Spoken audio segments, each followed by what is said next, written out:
అల్లు అర్జున్ చేసిన తప్పు ఆయన తలకే కాదు, టాలీవుడ్ తలకు కూడా చుట్టుకుంది. ఈ పరిస్థితులు ఇలానే కొనసాగితే స్టార్ హీరోలు, ప్రొడ్యూసర్లు భారీ కష్ట నష్టాలు చవి చూడాల్సి వస్తుంది. 100 కోట్లు పెట్టి సినిమా తీయాలంటే 1కి 10 సార్లు ఆలోచించాల్సి వస్తుంది. 2025 సంవత్సరం ప్రారంభం నుంచే టాలీవుడ్ కు చుక్కలు కనిపించడం స్టార్ట్ అవుతుంది. ముఖ్యమంత్రి రేవంత్ రెడ్డి అల్లు అర్జున్ ఇష్యూ కారణంగా టాలీవుడ్ మీద తీసుకునే నిర్ణయాలు ఎలా ఉండబోతున్నాయో ఊహించను కూడా ఊహించలేం. ఇప్పటికే బెనిఫిట్ షోలు, టికెట్ రేట్లు పెంచుకోవటాన్ని ప్రభుత్వం రద్దు చేసింది. ఈ నిర్ణయంతో మొదటి నష్టపోయేది Telangana film development corporation chairman Dil Raju. జనవరి 10వ తేదీన ఆయన నిర్మించిన గేమ్ చేంజర్ విడుదల అవుతుంది. రామ్ చరణ్, శంకర్లను నమ్ముకొని 300 కోట్లకు పైగా డబ్బులు పెట్టాడు. కానీ పాపం సినిమా విడుదల తేదీ దగ్గర పడుతున్న గేమ్ చేంజర్ కు మాత్రం ఆశించిన స్థాయిలో హైప్ రావటం లేదు. కల్కి, దేవర, పుష్ప 2 సినిమాలకు వచ్చిన హైప్ లో సగం కూడా రావటం లేదంటే అందులో ఆశ్చర్యపడాల్సిన విషయం ఏమీ లేదు. సినిమాకు ప్రమోషన్ చేస్తున్న ఏదో ఒక వివాదం రూపంలో మీడియా, సోషల్ మీడియా మొత్తం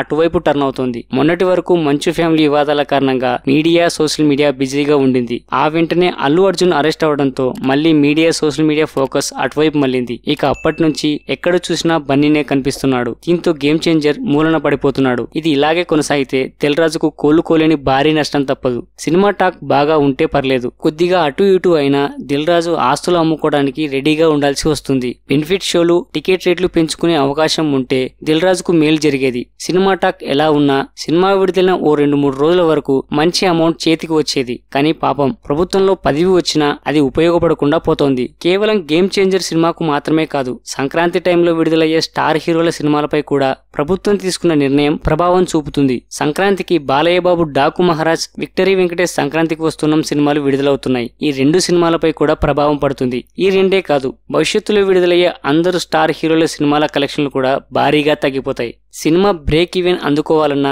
ముఖ్య మూలగాల్సి వస్తుంది. ఈ విషయమే ఇండస్ట్రీ పెద్దలకు నిద్ర లేకుండా చేస్తుందట. ఇండస్ట్రీ పెద్దలు ఆలోచనలో పడ్డారట. ప్రభుత్వంతో ఘర్షణ వైఖరి వద్దని భావిస్తున్నట్లు సమాచారం. ముఖ్యమంత్రి రేవంత్ తో పాటు కోమటిరెడ్డిని కలిసి ఈ సమస్యను పరిష్కరించాలని భావిస్తున్నారట. ఇండస్ట్రీ ప్రభుత్వానికి ఎంత మాత్రం వ్యతిరేకం కాదని, అల్లు అర్జున్ వ్యవహారంతో ముడిపెట్టి బెనిఫిట్ షోలు, అదనపు రేట్లు ఆపేస్తే చాలా కష్టమని సర్ది చెప్పబోతున్నారట. ఇండస్ట్రీ వైపు నుంచి ఇకపై ఏ తప్పు జరగకుండా చూసుకుంటామని, ఇండస్ట్రీపై కరుణ చూపాలని రేవంత్ కు, కోమటిరెడ్డికి సర్ది చెప్పి శాంతింపజేయాలని భావిస్తున్నారట. దిల్ రాజు ప్రస్తుతం అమెరికా పర్యటనలో ఉన్నారు. ఆయన రాగానే సీఎం, మంత్రిని కలవబోతున్నట్లు సమాచారం.